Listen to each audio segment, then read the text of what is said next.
संदेश दीजिए कि जल के लिए क्या करना चाहिए। हमें सभी को समग्र प्रयास करने हैं, सरकार पे आश्रित नहीं होना है। इसके बारे में आप बताओ, जल के लिए क्या कर सकते हैं? इसके लिए मैं बोलूं क्या? हाँ, यार बैठ के आराम से आपका मैं बता देता हूँ जी। रामनिवास गिठाला बिडोली, सीनियर टीचर जी ऑफ इंग्लिश। ये जो जलीय संकट आ रहा है जी। वो सब पर्यावरण की देन है। और कुछ क्या है कि अपने जो पहले बरसात होती थी अब वो कम होने लग गई वनों की वजह से। और दूसरा है हम इसका मिसयूज करते हैं, यूज नहीं करके थोड़ा ज़्यादा मिसयूज करते हैं, भविष्य की चिंता नहीं करते, आने वाली पीढ़ी का ध्यान नहीं रखते। और हर आदमी यदि एक्टिव होके ड्रेनेज सिस्टम करे, थोड़ा सा मिसयूज नहीं करे हैं तो स्थिति सुधर सकती है।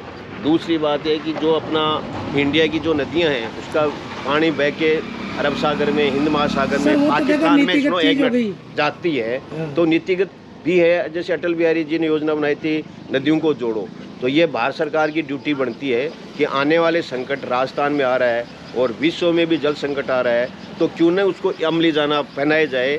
और अमली जाना पहनने से हो सकता है कि बजट की प्रॉब्लम आए तो उसको दूर किया जा सकता है और पानी की समस्या का समाधान हो सकता है। तो इसमें सरकार की भी सहभागिता ज़रूरी है, पब्लिक की सहभागिता भी ज़रूरी है। और ऐसा नई तकनीक से मतलब अपन कर सकते हैं सुधार।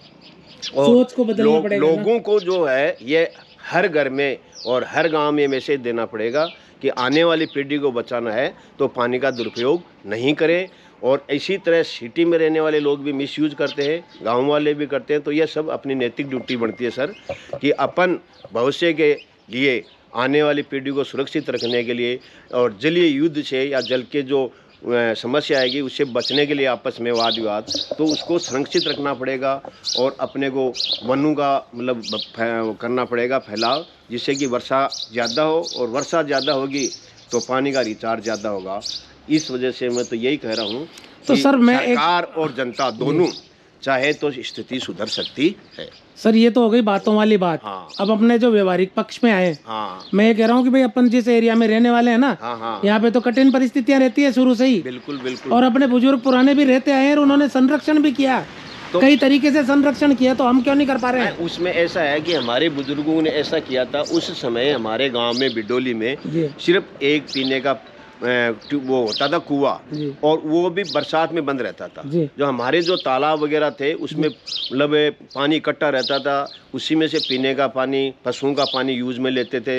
और 4 महीने जो गांवाई ट्यूबवेल है, कुआं है, वो बंद रहता था और हम हौद का पानी पीते थे। बरसात के जल को संरक्षित करके हवेलियों का पानी उसमें कुंड में डालते, उसको पीने के काम में लेते और बड़ी किफ़ायती दर से उसको काम में लेते थे, बड़े सिस्टमेटिक ढंग से। भाई उसका मिसयूज नहीं हो। बड़े बुजुर्ग ये कहते हैं भैया पानी का ध्यान रखना, आपको फालतू पानी नहीं करना है, वेस्टेज नहीं करना है। तो अब अपने को वापस उसी स्टेज पे जाना होगा, हर मकान पे वो बना के हर उसका पानी जो कंजर्वेशन प्लांट वो लगा के पौध में या उसमें टैंक में इकट्ठा करना पड़ेगा, जिससे कि अपने उसको संरक्षित रख जरूरत के समय उपयोग नहीं करें। आज जो फुहारों के रूप में हो रहा है, खेती में हो रहा है, तो जब जरूरत हो उसी को यूज में लेना पड़ेगा। और पहले बरसात बहुत ज़्यादा होती। एक्चुअल में ये है कि जब हम छोटे थे तो बहुत ज़्यादा बरसात नहीं होने के बहुत सारे कारण हैं।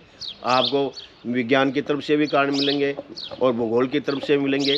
तो वापस पानी का दोहन तो हो रहा है ज़्यादा गाँव में। हमारे गाँव में जैसे 500 ट्यूबवेल हैं, पहले एक ही ट्यूबवेल नहीं था।